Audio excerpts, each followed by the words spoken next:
इस traffic jam से आपको एक ही आदमी बचा सकता है, एक ही आदमी, और वो है ट्रैफिक गुरु।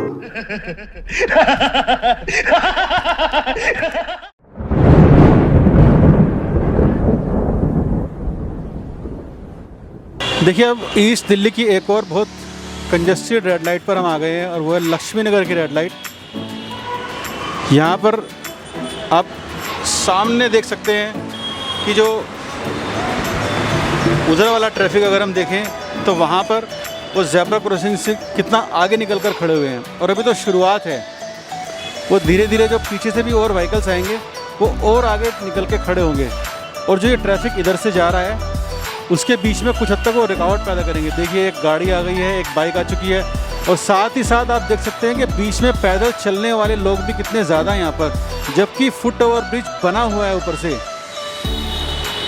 और कम से कम इतनी कंजेस्टेड रोड पर जहाँ पर इतने व्हीकल्स हों और फुट ओवर ब्रिज भी बना हो तो उनको मैं समझता हूँ कि फुट ओवर ब्रिज का इस्तेमाल करना चाहिए। और यही मैंने अपने वीडियो में बताया है कि लोग उसका इस्तेमाल नहीं करते। अब सामने की तरफ आप देखेंगे तो जो कुछ और व्हीकल्स है वो धीरे धीरे ज़ेब्रा क्रॉसिंग को क्रॉस करते हुए आगे आते जा रहे हैं और अब हमारी ये वाली रेड लाइट भी हो चुकी है। हम देखते हैं कि अभी तो कुछ गाड़ियाँ जो हैं वो ज़ेब्रा क्रॉसिंग से पहले रुकी हुई है, लेकिन क्या पीछे आने वाली गाड़ियाँ इस रूल को फॉलो करती हैं या नहीं करती?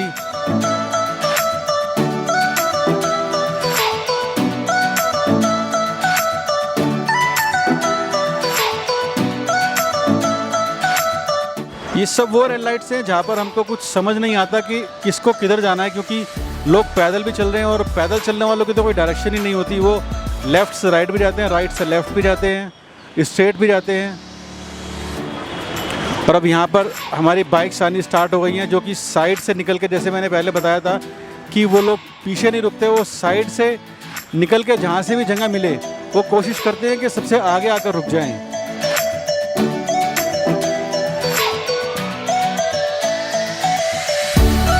अब ये देखिए, अभी तक लाइट रेड है लेकिन इन गाड़ियों का सब्र भी टूट गया और ये धीरे धीरे पहले ही निकल चुकी। और वो जो उधर से जो व्हीकल्स निकल रहे हैं वो अभी तक पूरी तरह निकल भी नहीं पाए हैं और वही एक कंजेशन जाम यहाँ पर बन गया है। और सोचिए, अगर ये पीक आवर का टाइम होता तो एक बड़ा जाम का रूप ये बहुत जल्दी ले लेता।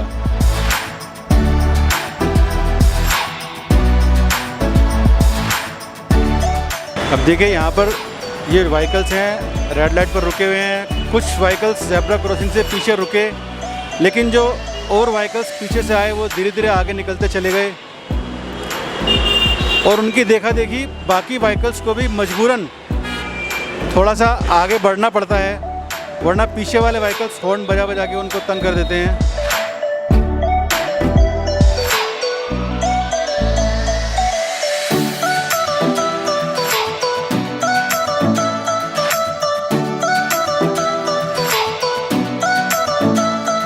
और जब तक एक्चुअल में इनकी ग्रीन लाइट होगी ये ज़ेब्रा क्रॉसिंग से कम 15 फीट आगे निकल चुके होंगे।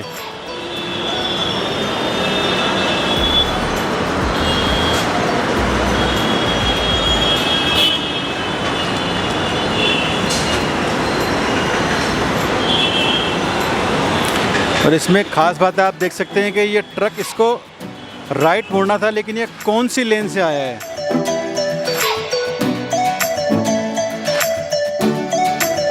अगर ये उसी लेन से आता तो शायद और ट्रैफिक के बीच में रुकावट कम बनता। और आप देख सकते हैं कि ये कुछ गाड़ियां, ऑटो और रिक्शा रुकी हुई हैं। तो जैसा कि मैंने पार्किंग रूल में अपने बताया था कि कहीं पर भी आपको अगर सड़क पर रुकना हो तो बिल्कुल सड़क के मैक्सिमम किनारे पर आकर रुकें, लेकिन आप देख सकते हैं कि कितना आगे रुकी हुई हैं। और इसमें कोई कहने की बात नहीं है कि ट्रैफिक जाम में ये बढ़ावा करती हैं। और दोस्तों, ऐसा हर जगह देखने को मिलेगा आपको।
दोस्तों, ये था मेरा आखिरी वीडियो लाइव ट्रैफिक जाम के ऊपर, और इसमें मैंने ईस्ट दिल्ली की कुछ मोस्ट कंजेस्टेड रोड्स और रेड लाइट्स पर आपको दिखाया कि हम कुछ ऐसी छोटी छोटी गलतियां करते हैं जिसकी वजह से ट्रैफिक जाम में इजाफा हो जाता है।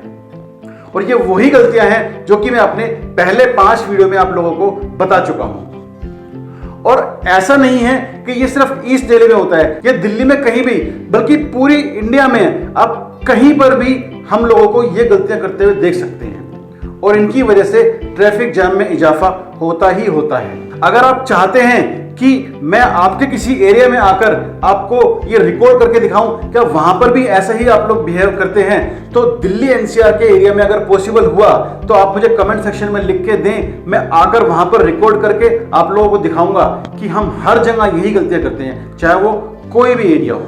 दोस्तों, मैंने अपने पहले एक वीडियो में भी कहा था कि आप चाहें तो खुद भी आते जाते इन बातों पर गौर कर सकते हैं, लेकिन फिर भी मैंने आप लोगों के लिए ये वीडियो रिकॉर्ड करके आपको दिखाया, जिससे कि मैं अपनी बात को सही साबित कर सकूं। और मैंने एक चैलेंज उसके अंदर किया था कि इतनी छोटी और इतनी गहराई से ट्रैफिक जाम के ऊपर बातें सिर्फ और सिर्फ मैं बता सकता हूं आपको। और एक और चैलेंज भी मैंने आपसे किया था कि अगर आपको ट्रैफिक जाम को कम करना है तो इन बातों को आज नहीं तो कल अपनाना ही पड़ेगा। दोस्तों, ये तो सिर्फ 5 रूल मैंने अभी तक आपको बताए हैं ट्रैफिक जाम कम करने के। ऐसे ही कम से कम 15-20 रूल्स और हैं, 15-20 छोटी छोटी बातें और हैं जो कि मैं आपको अपने आने वाले वीडियोस में बताऊंगा। और जब हम इन सब बातों को प्रॉपरली अप्लाई करेंगे तो ट्रैफिक जाम 15 से 20% डेफिनेटली कम होगा। और आज मैं एक बहुत बड़ा चैलेंज आप लोगों से करना चाहता हूं कि अगर आप चाहते हैं कि दिल्ली एनसीआर के किसी एरिया में मैं खुद आकर इन रूल्स को अप्लाई करके दिखाऊं, इन रूल्स की इफेक्टिवनेस का टेस्ट आप लोगों को करके दिखाऊं, तो मैं वो भी करने के लिए तैयार हूं। आप कमेंट में मुझको बताएं, और पॉसिबल हुआ तो मैं आपकी और ट्रैफिक पुलिस की मदद से उस एरिया में इन रूल्स को इफेक्टिवली अप्लाई करके दिखाऊंगा। और आप देखेंगे कि ट्रैफिक जाम 15 से 20% और कहीं कहीं तो 30 से 40% तक कम होगा। और मैं फिर से दावा करता हूं कि इतना बड़ा चैलेंज आज तक किसी ने नहीं दिया होगा। और अगर आप नहीं भी इनवाइट करने वाले तो कुछ एरियाज तो मैंने आइडेंटिफाई ऑलरेडी कर लिए हैं जहां पर मैं ट्रैफिक पुलिस की मदद से इन रूल्स को स्ट्रिक्टली अप्लाई करके दिखाऊंगा, और आप देखेंगे कि ट्रैफिक जाम में कितनी कमी होती है। और अगर पॉसिबल हुआ तो वो वीडियो मैं आपको फेसबुक पर लाइव दिखाऊंगा। भारत में रोड्स और फ्लाईओवर्स बनाने के लिए जगह खत्म होती जा रही है, लेकिन व्हीकल्स हर साल यहां डबल हो जाते हैं। तो ऐसे में इस ट्रैफिक जाम से आप कैसे बचेंगे? तो मेरा ये कहना है कि इस ट्रैफिक जाम से आपको एक ही आदमी बचा सकता है, एक ही आदमी, और वो है ट्रैफिक गुरु।